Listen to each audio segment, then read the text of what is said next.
Allie, what was your stress level yesterday when the U.S. hockey team went to overtime against Sweden? Oh my gosh, so much stress, and I am so happy that they won. But yeah, I was just a bundle of nerves because they went to overtime. It's like sudden death. And also, the crazy part about it was like, I thought that they were going to win the game, before that. Sweden, who they were playing, they were up 1-0 on Sweden the whole, most of the game. And Sweden scores at the very, very tail end of the third period to tie it and then send it to overtime. And overtime, how it works is, you got 3-on-3, and whoever scores first, the game is over. Yeah, sudden death. And so, anything can happen in sudden death. So the nerves were high. And 3-on-3 is really wide open. And so it usually doesn't take too long for somebody to wind up scoring. And once I was watching the overtime, once Sweden had scored to tie the game, I was like, the U.S. they look like they're cooked, Yeah. The Sweden should be running out of gas because they played the previous day. But it looked like the U.S. was the one kind of panicking a little more.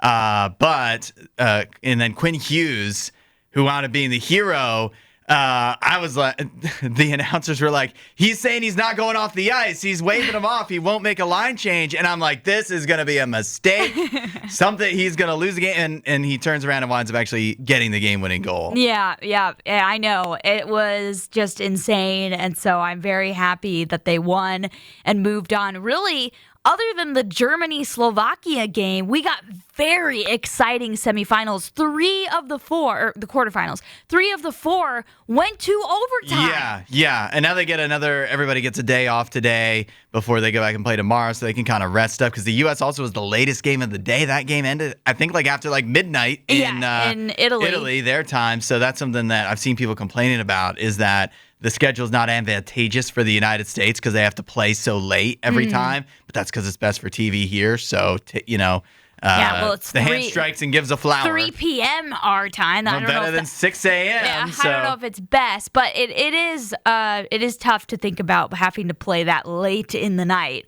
But yeah, very exciting Olympic hockey.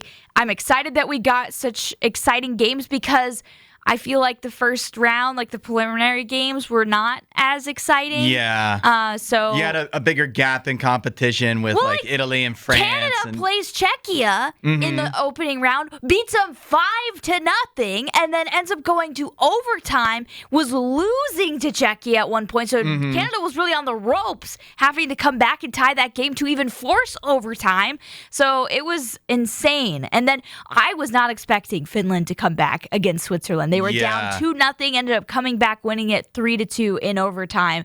So a very exciting round of Olympic hockey we got in the quarterfinals. 3 excellent games, and then today we get U.S. versus Canada for the gold in women's hockey. Yep. But I don't know if you feel the same, Allie, because as a Canadian fan, there is particularly leading up to, it'll be a little different in the women's gold medal game today because it's for the gold medal. But there's no joy in winning against Czech in overtime yesterday. It wasn't like, yay, we won. It's purely relief. The expectations are you need to be in the gold medal game. And if you can't get a medal at all, that's a massive disappointment. Yeah, you could tell Sweden was very disappointed that they're not even going to be able to compete for a medal. I don't think people anticipated that they would be in the position they were in. And I was excited. I get where you're coming from because you're Canada. You're kind of the gold favorite in the men's side. But for the USA, that was the first time they've ever beaten Sweden. Really? So this was a joyful moment for them where, not only a relief that you can continue on in the Olympic hunt, but also you beat Sweden for the first time. So that's pretty cool. And for Canada, it's the pressure works against you where the expectations are so and the same high. Stress that I'm feeling of if we don't get to the gold medal game, this is a complete and absolute failure and embarrassment. That's how many of the players are feeling too. That's a lot of pressure. Yeah, go to our social media, guys, to see the moment that Canada won. You can see Hudson's Trash Binnington reaction. Yeah, we got to make a change.